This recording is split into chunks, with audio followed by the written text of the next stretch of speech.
భూములకు సంబంధించిన వివాదాల పరిష్కారం కోసమే రెవెన్యూ సదస్సులు నిర్వహిస్తున్నట్లు తహసీల్దార్ రమాదేవి అన్నారు. భీమడోలు పంచాయతీ కార్యాలయం ఆవరణలో బుధవారం రెవెన్యూ సదస్సు నిర్వహించారు. టీడీపీ జిల్లా అధ్యక్షులు మాజీ ఎమ్మెల్యే గన్ని వీరాంజనేయులు ప్రజా ప్రతినిధులు అధికారులతో కలిసి రైతుల నుంచి వినతులు స్వీకరించారు. ఈ కార్యక్రమంలో ఎంపీడీఓ పద్మావతి దేవి, సర్పంచ్ పాము సునీత, కూటమి నాయకులు ప్రత్తి మదన్, కరణం పెద్దిరాజు, ప్రవీణ్ పటేల్, యుగంధర్ తదితరులు పాల్గొన్నారు.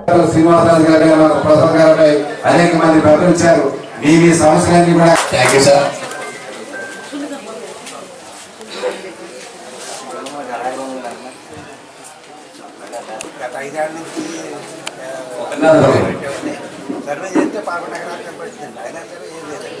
ఆన్లైన్లో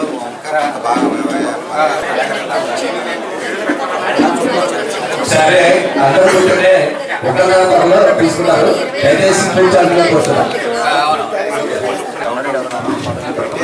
మనలో ఏమన్నా ఇబ్బందులు ఉన్నాయా ఫ్యామిలీ పరంగా కానీ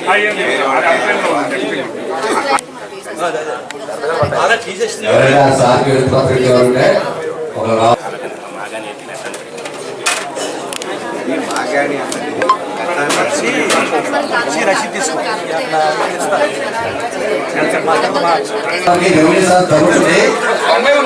సాయంత్రం 4 వరకు కూడా రెవెన్యూ సభ జరుగుతుంది.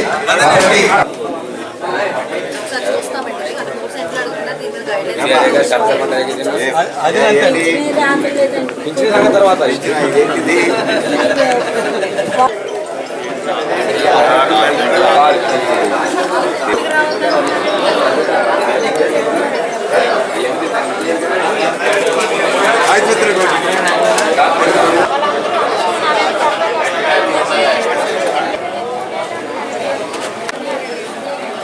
పక్కన పోయి గవర్నమెంట్ ఎక్వైర్ చేస్తుండొచ్చు. అలాంటి పరిస్థితుల్లో ఏమవుతుందంటే మీ భూమి కూడా నిషేధిత జాబితా లిస్టులో వెళ్ళిపోయి ఉండొచ్చు. కాబట్టి ఇక్కడ మీకోసం అందుబాటులో నిషేధిత జాబితా, అదేవిధంగా ఆడంగాలు ఆర్ఎస్ఆర్ కాపీ, ఎఫ్ఎండి అన్ని రిజిస్టర్లు కూడా ఇక్కడ మీకోసం అక్కడ హెల్ప్ డెస్క్ దగ్గర అందుబాటులో ఉంచడం జరిగింది.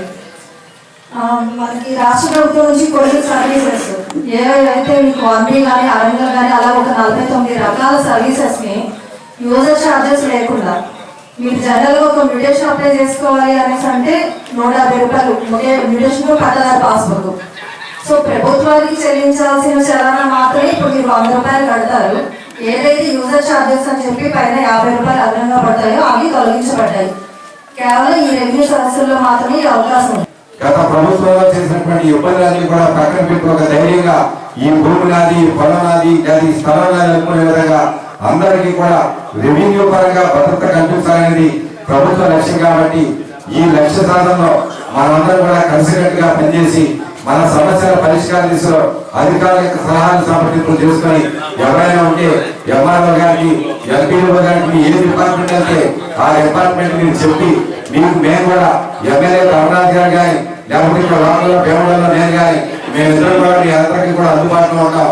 ఖచ్చితంగా మీ సమస్యల పరిష్కారంలో మరి ప్రభుత్వ అధికారులు సమన్వయం చేసుకుని రైతులందరికీ కూడా న్యాయం చేసే విధంగా మీరు కోరుకునే విధంగా మీ రికార్డులన్నీ కూడా సరి చేసే విధంగా ఈ రెవెన్యూ సదస్సు విధంగా మనందరం కూడా అందరూ కూడా సహకరించుకోవాలని మనస్ఫూర్తిగా కోరుకుంటూ